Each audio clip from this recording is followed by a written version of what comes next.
Hello, ladies and gentlemen. Welcome back to another episode here on African Confessions. The following story that you're going to be listening to, it comes from a translation of a message that I received, and the translation reads like this. Brother Nashi, can you please post my story?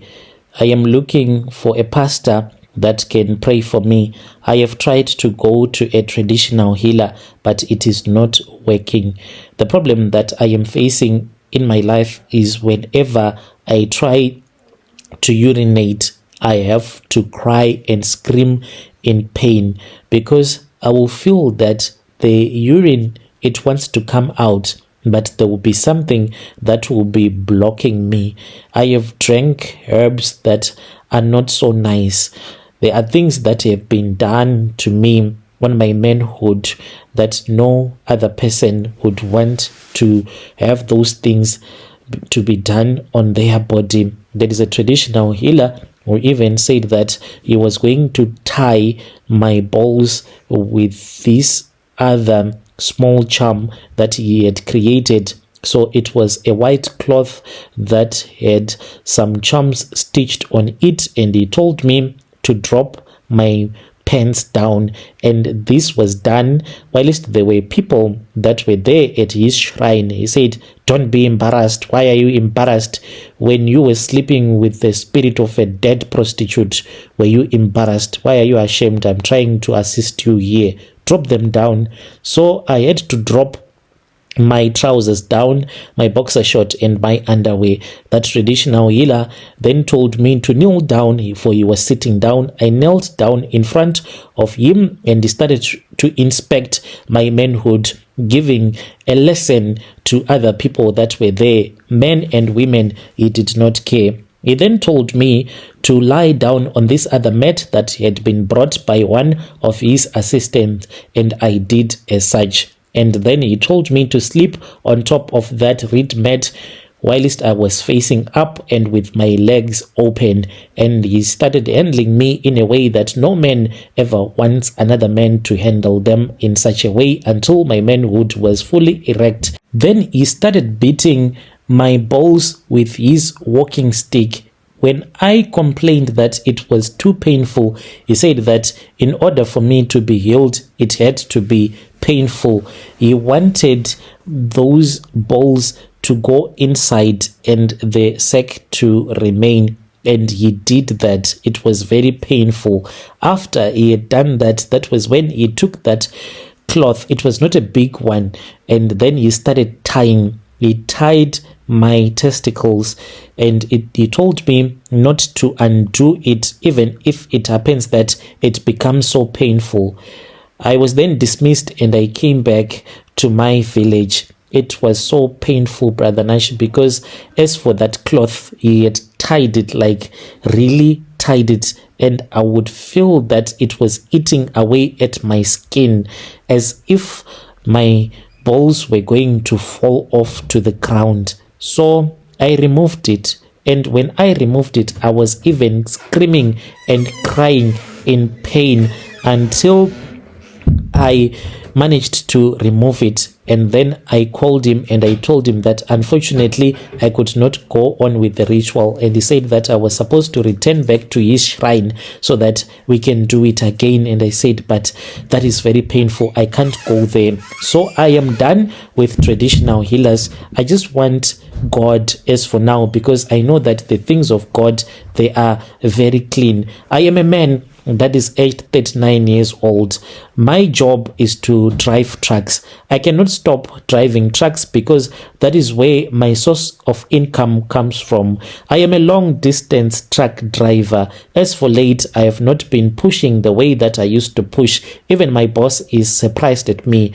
I move cargo between South Africa and my country, Zimbabwe, and I had a habit of making sure that whenever I am at the truck stop, the women there, they were supposed to know that there is a man who wants to be with a prostitute throughout the night. There were many charms that I would use, your traditional African charms, to make a man's manhood to be hard for a very long time. Whenever I would be driving past either Louis Trichard. There are those people by the side of the road that sell traditional charms like mpesu and other type of charms, and I would pick a woman and work on her in Louis Trichard and drop her off, and then I would pick another woman in Musina and work her off, and on the other side of the border I would also buy other charms like Congo dust and different type of charms that can make a man to last for a very long time. And I did not want to have a girlfriend, for I knew that a girlfriend is very expensive. But when you just sleep with a prostitute, you just sleep with a prostitute and you are done. So I used to bring these girlfriends of mine, but rather prostitutes that I'll be with throughout the night, into my truck. So what happened, Brother Nash, was that, as always, I was on the Zim border side. There was this other very beautiful woman that I saw. She was so beautiful, and I then spoke with her because I knew all the prostitutes on the South African and on the Zimbabwean side. So whilst I was there, I asked her who she was, because I had never seen her ever before in my entire life, and she was really beautiful. So this woman then told me her name, and I invited her in my truck, and we spoke and we had a negotiation. She told me how much she wanted. So I slept with her only one round, and she got off from the truck. And then, to my surprise, when I was on the South African border, I saw her again. This was the following day, but I was not much interested into her. But when she walked past through my truck, I then got interested in her, and I called her, and we slept again together. Later on, just when I had started my truck, that was when my boss called me that I was supposed to leave the truck right there on the South African border. There was a driver who was going to come and collect the truck, for I was supposed to return back to Zimside. There was another driver who had just dumped the truck, and he did not want to work anymore. Brother Nashim, I had to travel back, and my boss was hard on my case. He wanted me to drive without even resting. To my surprise, Brother Nashi, after I had bought food and some energy drinks so that I won't sleep, because I was supposed to drive throughout the night, my boss, he wanted me at the border gate early the next morning. So I drove and I drove. All of a sudden, that was when I saw a woman who was by the side of the road. So I thought that I did not see properly. I switched to high beam, and indeed there she was, quite a beautiful woman. I stopped my truck. She ran and she came and she spoke with me, and she was like, Budi, meaning, hey brother, it is you again. So I was surprised. I was like, hey, but I left you at the border. What's up? And she told me that she had been with another guy who had brought her, and now she was stuck. She wanted to return back to Beitbridge. I was like, open, my love. Let us return back. So she told me that she did not want to go to Beitbridge, but she wanted me to drop her in Masvingo. We drove, and she told me that she was going to give it to me by the time that we would have arrived in Masvingo. But I drove for only about 50 k's. When I drove for about 50 k's, then I told her that I could not do it anymore. I just wanted at least one round so that I can have some energy to keep on driving, because she was wearing quite a short skirt and it made her to look so attractive. So I was unable to focus on the road. She said it is fine. Then we found a safe space to park, and after we had found a safe space to park, that was when I slept with her, and then she said, please just drive. So after that, that was when we traveled for about 50 kilometers, and then the truck, it had no power. It was no longer pulling. So I started moving really slowly, because I was actually begging it, saying, Mama, move, Mama, move. You have to get me to the border. So I was moving it really slowly, looking for a lay-by so that at least we can stop at a place where it was even safe. That was when I found a nice lay-by and I pulled off out of the road. That was when I said, you know what, Mama, let us sleep here. Me and him, then we made love. After I had slept with that woman, Brother Nashi, the first round, she said, I just want to relax on the seat. So she left me by the driver's bed. That was where I was sleeping. I was imagining how much I had made love to this woman, and that night it was for free, as she had told me, and I wanted to hit it so hard, so much that she would even want to become my regular girlfriend. That was what I was planning at that time. I was even trying to sneak in some Congo dust into my manhood without her noticing, because prostitutes, they do not like men who does that, because they'll be like, I am at work and you are trying to overuse me. You have to do it in a natural way. If you are able to ejaculate as quickly as possible, it will be far much better. So whilst I was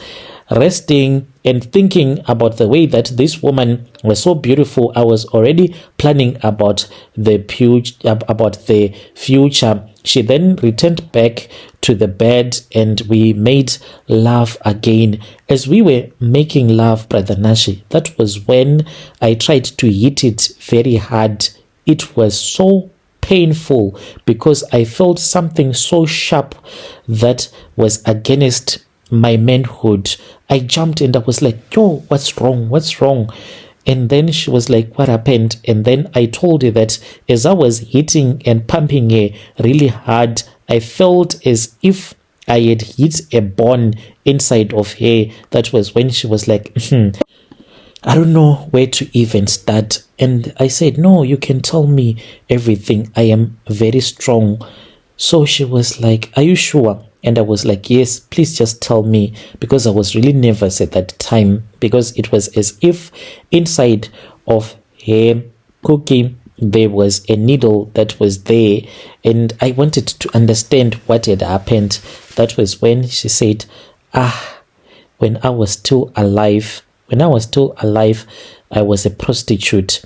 And I started being a prostitute in 1998. My sister was the one who led me into prostitution because she used to travel with trucks going to South Africa. Then she told me that she passed away. This was in the year 2016. She died in an accident. She got hit by a truck and she passed away after she had gone to South Africa to work as a prostitute.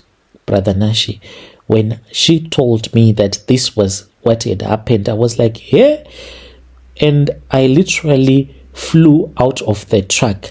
But to show that this was a ghost, by the time that I panicked, I saw something that was like a firecracker that was at the place where she was, and she had disappeared. I literally had to jump out of the truck. If it was not for the view mirrors, with the way that I jumped out of the truck, I nearly fell to the ground.